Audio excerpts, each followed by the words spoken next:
Ako si Kamaestro. Ibabahagi ko sa inyo ang isang kwento. Hango sa totoong buhay, simulan na natin. Ako po si Gian. Hindi ko totoong pangalan. Since hindi ko naman sinabi yung buo kong pangalan, ay ibabahagi ko sa inyo ang karanasan ko sa aming lahi. Siguro po may clue na kayo. Meron po kaming lahing aswang. Kilala po yung lahi namin sa lugar namin sa Visayas. Sa father side po namin, na nananalaytay ang dugo namin ng pagiging ganito. Para rin po sa kaalaman nyo, iba-iba po talaga ang mga uri ng aswang. Yung sa lahi po nila Papa, mga shapeshifters po ang mga ito. Ito po ang karanasan ko ay yung minsang gumala kami sa isang kakilala namin sa tabing dagat.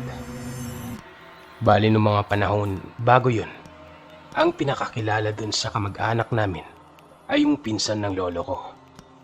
So may edad na po ito. Bali nung time po na yun ay nakaratay na ito sa papag. Pero hindi po ito mamatay-matay. So ito po, bali mini reunion namin yun kumbaga. Yung dalawa kong kapatid na babae, sina Chari at Ain, tsaka yung dalawa naming pinsan, si Bert at Jervy. Si Bert at Jervy, magkapatid sila. Doon kami noon sa kanila nag-overnight kasi nga binisita namin itong matandang pinsan ni Lolo. Bali yung nagbabantay sa kanya noon ay yung mga magulang ni Bert at Jervy, si Tita Estrelita at Tito Noel. Kasama na din yung mga kapatid ni Lolo. Si Tito Noel, siya yung pilay na pinsan ni tatay. Di ko sure pero polio daw yung rason nun. Basta maliit yung isang paa niya. Tapos kapag maglalakad, kailangan niyang i-extend yung isang paa niya paharap para straight yung lakad niya. Kumbaga sa term namin, kuing. Nung gabi na yon, habang andun kami, biglang sakto na namatay yung lolo na yun namin, na pinsan ni Lolo. Since mabait ito sa amin ay pinuntahan namin ito sa bahay nila. Andun na din yung ibang kamag-anak, pati si Tito Noel at Tita Estrelita, kasi sila nga yung nagbabantay. Medyo inpis naman yung mukha niya nun. Tinalian na lang ng panyo sa bibig habang hinihintay na may mag-pick up na embalsamador. Medyo palalim na yung gabi nun. Sina Bert at Jervy, magpapaiwan daw sila muna, magbabantay dun sa katawan. Si Tita Estrelita naman, sasabay sa isang kamag-anak. At kaming tatlong magkakapatid, sasabay kina Tito Noel, tsaka sa iba pa. Bali nauna kaming umuwi nun, para makakuha na din ng ibang mga gamit para sa burol. So habang naglalakad, kaming magkakapatid nag-uusap-usap, nagbibiruan. Since namatay yung pinsan na yun ni Lolo, na kilalang aswang, sino kaya yung sumalo nung pagiging aswang? Tapos nagturuan pa kaming tatlo na iluwa daw kung sino man sa amin. Di pa kami medyo nakakatahimik nang siniko ako ni Chari. Tapos, parang may tinuturo. Pagtingin ko doon sa bandang kakahuyan na tinuturo niya, kitang-kita ko, malaking aso. As in, sobrang laki, Sir Telmo. Hindi yun ordinaryo. Parang buriko o batang kabayo sa laki. Nakikisunod ito sa lakad namin. Tapos napansin namin na yung isang paa nito parang hindi normal. Papilay-pilay ito. Sobrang klaro sa amin. Hindi pantay yung mga paa niya. Nagtinginan na kami noon. Tapos ako, nilingat-lingat ko yung ibang mga kasama namin. Saka ko napansin na nawawala si Tito Noel. Maya-maya pa'y hinawakan ako sa ulo ng pinsang pangalawa ni Papa, si Tito Mar. Tapos pinihit yung ulo ko para tumingin ng tuwid sa daan.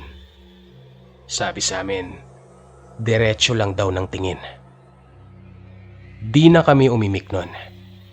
Para kasing alam na din nila. Tsaka nasagot na rin ang katanungan namin. Hanggang ngayon po, bantog pa rin yung tito namin na yon sa lugar namin sa Visayas.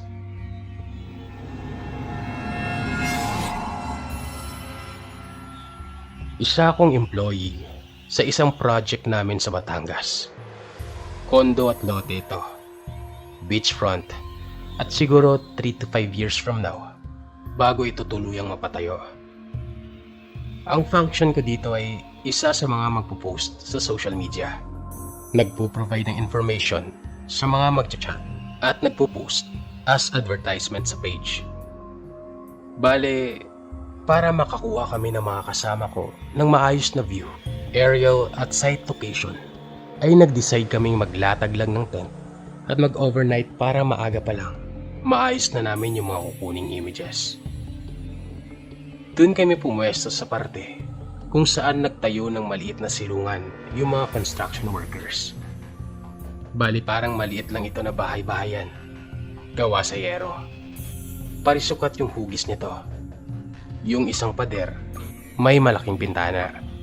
Tapos yung kaharap niya na pader, yung pinto. Madalas dito nagsisiesta mga workers pagkatapos mananghalian. Mga alas 6 ng hapon na nun. Probably mag-aalas 7 na. Habang nagbabasa ng libro doon sa loob ng tent, narinig ko yung hangin na hinahampas-hampas yung pinto ng bahay-bahayan ng mga workers. Nga pala, wala nang tao nun. Nangyari din po pala ito last March lang. Yung hindi pa ganun ka-strict yung quarantine. Pero pinauwi na muna namin ang mga workers.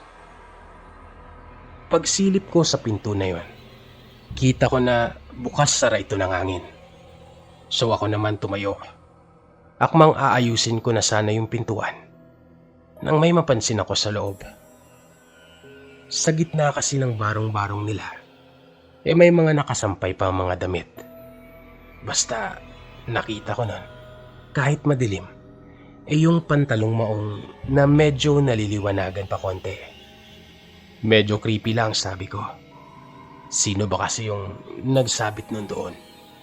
Parang hugis tao na nakalutang sa gitna. Napailing na lang ako.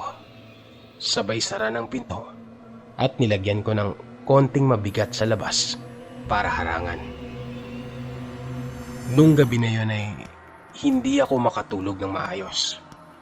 Kasi nasara ko nga yung pinto. Pero yung bintana naman ng silungan na yun, hindi.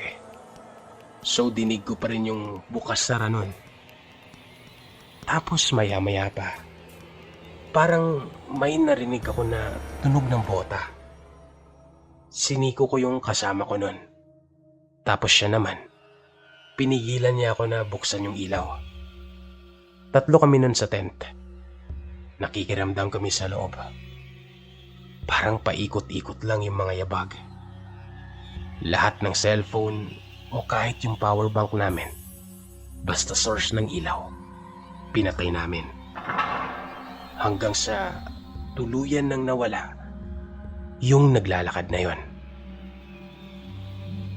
Kinabukasan, maaga pa lang gising na kami. Nag-set up na kami ng drones at DSLRs namin. Di ko alam kung nakakatakot ito, Sir Telmo, o kung may koneksyon ito sa yabag na narinig namin kagabi. Pero habang nag-aayos kami sa labas ng tent, napatingin ako doon sa silungan. Yung sinarahan ko ng pinto. Sarado pa rin yung pintuan.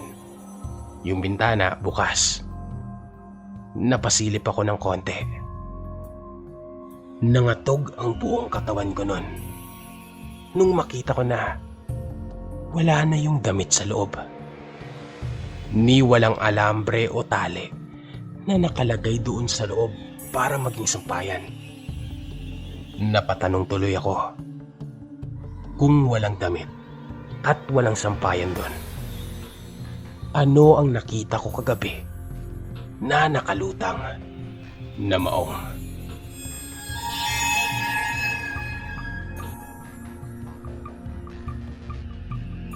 Sa dinami-dami ng experience kong paranormal, ay masasabi kong ito ang pinaka hindi ko makakalimutan sa lahat.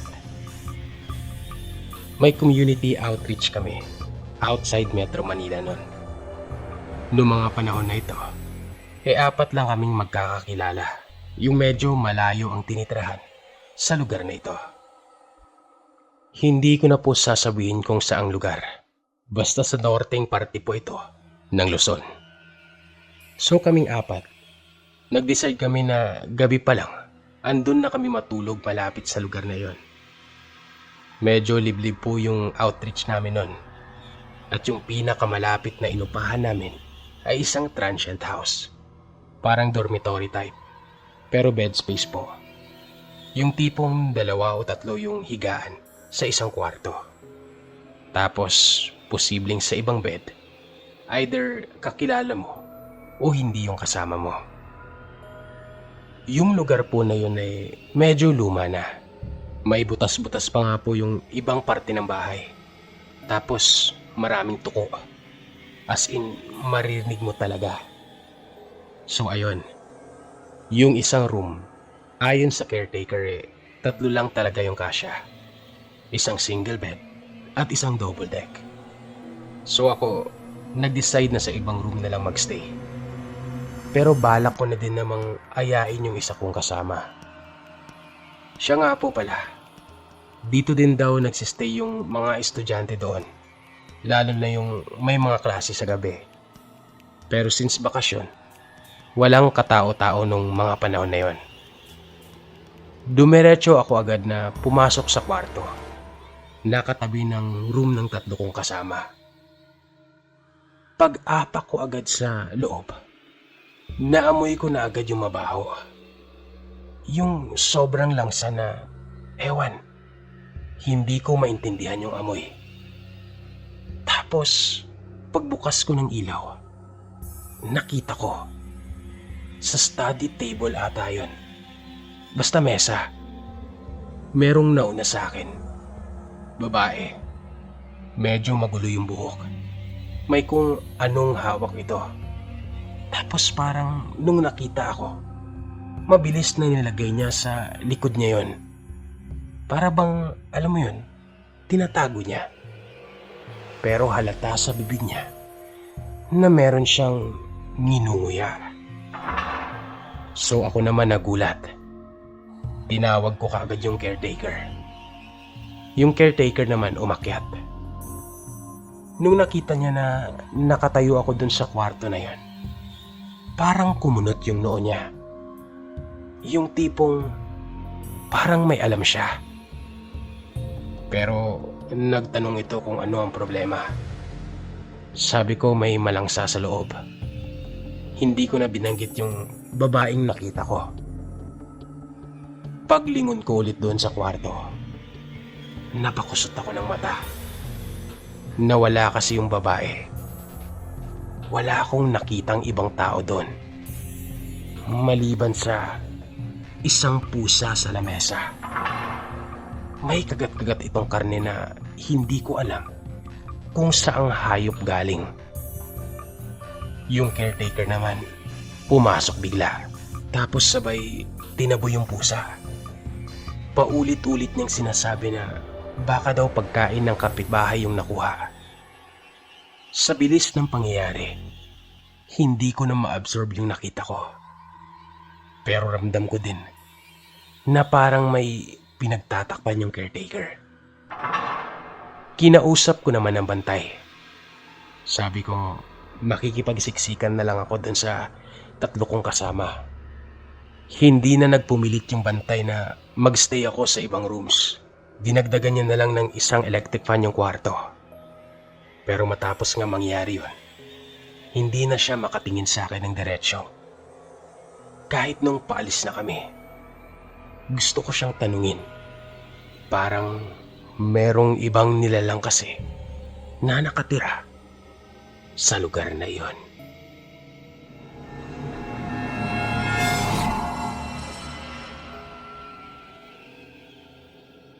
Kwento po ito ng lola ko nung kabataan niya. Nasa 1940s o 1950s daw po, nung malagi sila doon sa tita nila. Di kami sigurado kung nagtatago ba sila noon or may gulo. Pero yun daw yung time na may tinatakasan silang kaguluhan. So para hindi sila madamay noon, silang 8 na magkakapatid, pinaghiwa-hiwalay muna. So siya at yung bunso nila na siguro nasa 4 na taong gulang pa lang noon, naiwan doon sa tita niya. Yung tita niya na yon, medyo malayo sa ibang kapitbahay yung tinitirahan. Malit na kubo lang din.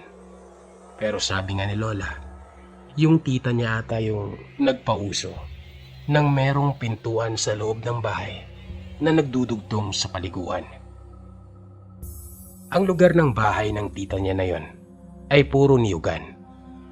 Bali hanggang ngayon, niyugan pa rin yon at isa na ding kilalang lugar ng mga koprahan.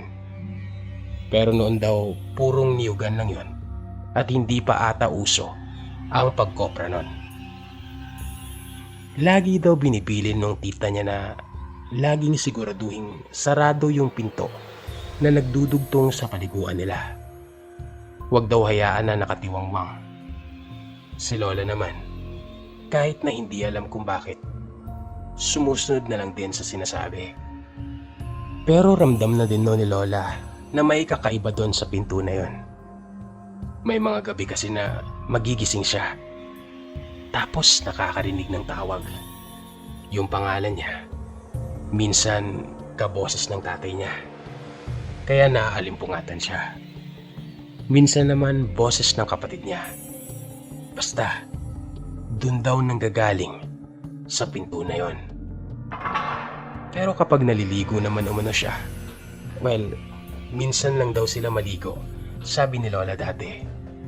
Wala naman ganun na nagpaparamdam. Isang araw nun, nasa lutuan sila ng tita niya. Nag-aayos ng lulutuin. Nang mapansin niya na wala yung kapatid niya sa higaan. Maaga pa nun.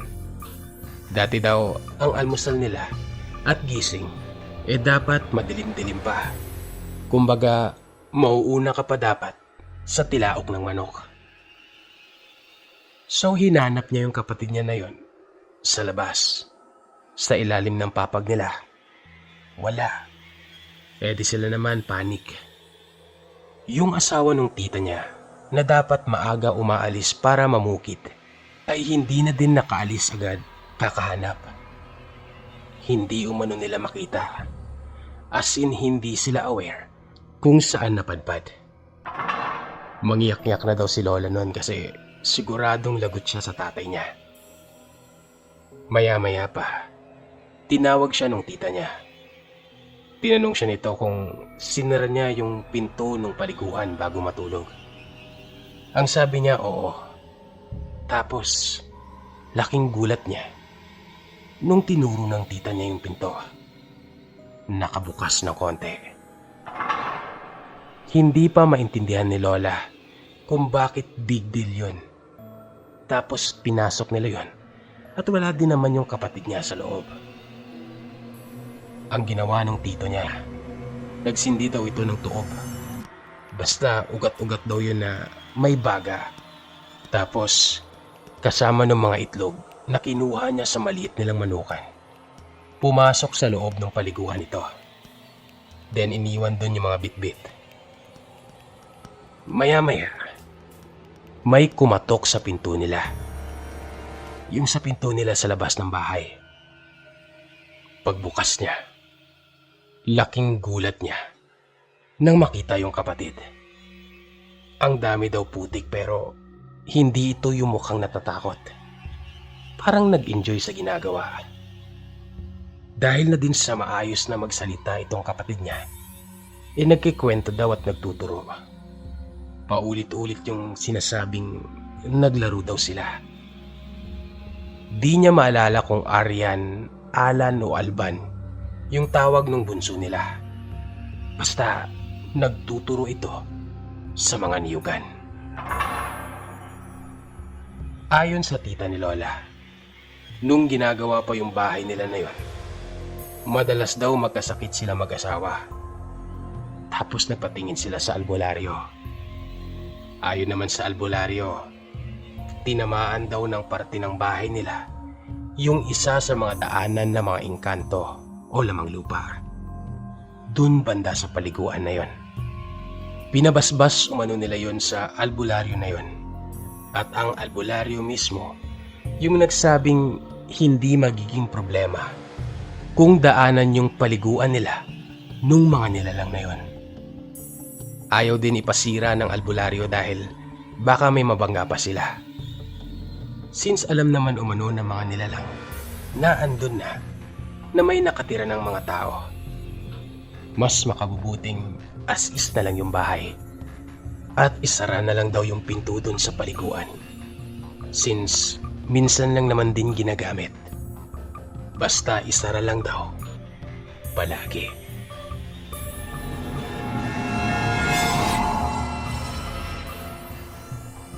Namasyal kami noon sa Tagaytay. Bali overnight kami noon sa isang inn malapit sa People's Park. Bali tago yung inn na ito sa isang looban. Makikita mo din na maganda ito dati.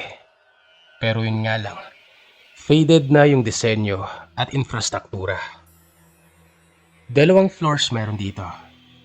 Sa taas kami noon. Yung bintana pa nila, jealousy lang. Kaya dinig mo yung ingay sa labas. Though may aircon. So in short, hindi ito pwede sa maarte. Dun pa lang, bago mag-entrance, meron na kaming nakikita mga madre. Ewan ba namin kung missionary sila, since madami din namang malalapit na simbahan or shrines doon sa part na yon. Paikot-ikot lang din sila doon sa lugar. Saka namin nalaman na doon sa inn din kung saan kami, doon sila magsistay. So ayun, medyo kailangan naming mag-behave, sabi ko. Pero natutuwa kami sa kanila kasi iba yung language nila. Sabi naman nung napagtanungan naming tindahan sa loob ng inn na may mga shirts designs ng Tagaytay, mga galing pa daw yun ng probinsya. Nasa room na kami nun, pahinga ng konti. Meron pa din kaming pupuntahang museo nun na malapit, tsaka isang mall para kainan. Bali, binuksan muna namin yung bintana ng jealousy kasi malamig naman. Nagkanya-kanya na kaming 5. May nanonood ng TV, tapos merong nagsiselfone. Itong isa naming kasama, si Ed, nakaupo lang sa bintana. Tinanong namin kung anong ginagawa niya doon. Tinuro niya yung madre. Nagdadasal daw ito ng tahimik. Sobrang natutuwa daw siya kapag ganon. Tsaka siguro daw superior nila yun kasi iba yung suot kesa sa mga nakita namin. Napatingin naman kami doon. At kitang-kita nga namin na andun yung madre. Sa harap lang mismo banda ng bintana namin. Nakaluhod. Nagulat si Ed nung sinara namin yung bintana. As in 4 kaming sabay-sabay na nagsara. Tinanong niya kami kung bakit. At namutla ito nang sabihin namin sa kanya na nakatitig siya sa bintana na nasa likod ng inn. Bakante yung likod nito. Walang terrace o patungan para apakan ng madring nakita namin. Natulog kaming magkakatabi noon sa isang higaan. Bukas ang ilaw at pinagdadasal na wag nang magpakita ang nilalang na yun.